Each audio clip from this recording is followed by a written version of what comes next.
Welcome back to our channel. ഇന്ന് നമ്മൾ പറയാൻ പോകുന്നത് നീളമുള്ള വലിയ കൊക്കും കറുപ്പും മഞ്ഞയും കലർന്ന ശരീരമൊക്കെയുള്ള കാട്ടിലെ ഏറ്റവും വലിയ സുന്ദരനെയും സുന്ദരിയും കുറിച്ച് പറഞ്ഞാലോ. മലമുഴക്കി വേഴാമ്പൽ.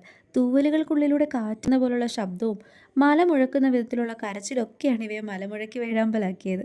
ഒരുപാട് പ്രത്യേകതകളാണ് ഇവരുടെ ജീവിതത്തിന്.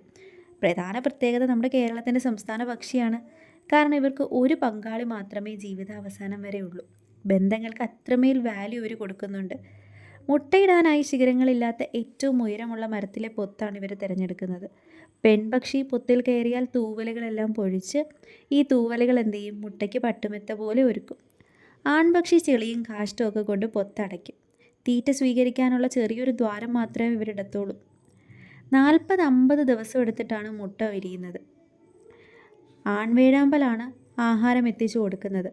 ഈ ഒരു മുട്ടയിടൽ അടയിരിക്കൽ കാലഘട്ടത്തിലും അതിനുശേഷമുള്ള കാലഘട്ടത്തിലും ഒക്കെ ആൺവേഴാമ്പൽ പുറത്തു പോയി ആഹാരം കൊണ്ടുവന്ന് പെൺവേഴാമ്പലിന് പൊത്തിലൂടെ കൊടുക്കും. മുട്ട വിരിയുന്നത് വരെ പഴങ്ങളാണ് പെൺവേഴാമ്പലിന് കൊണ്ടു കൊടുക്കുന്നത്. മുട്ട വിരിഞ്ഞതിന് ശേഷം ഓന്ത്, എലി, ഉരകങ്ങൾ, ചെറിയ ജീവികളൊക്കെ കൊടുക്കും. അതായത് അതിന് ശരീരത്തിലെ കാൽസ്യത്തിൻ്റെ അളവ് സംരക്ഷിക്കാൻ വേണ്ടിയാണ് ഇത്തരത്തിൽ കൊടുക്കുന്നത്.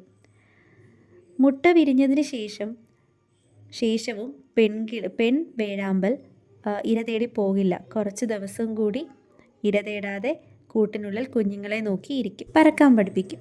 ശേഷം കുട്ടികളെ ഇരുവരും ചേർന്ന് പറക്കാം. കൂട്ടിൽ നിന്ന് വെളിയിലിറങ്ങുന്ന പെൺവേഴാമ്പലിന് പുതിയ തൂവലുകളൊക്കെ വന്നിട്ടുണ്ടാകും. അപ്പോഴേക്കും വീഡിയോ ഇഷ്ടപ്പെട്ടാൽ ലൈക്ക് ചെയ്യാനും ഷെയർ ചെയ്യാനും സബ്സ്ക്രൈബ് ചെയ്യാനും മറക്കരുത്. അപ്പോൾ ഓക്കെ, ബൈ.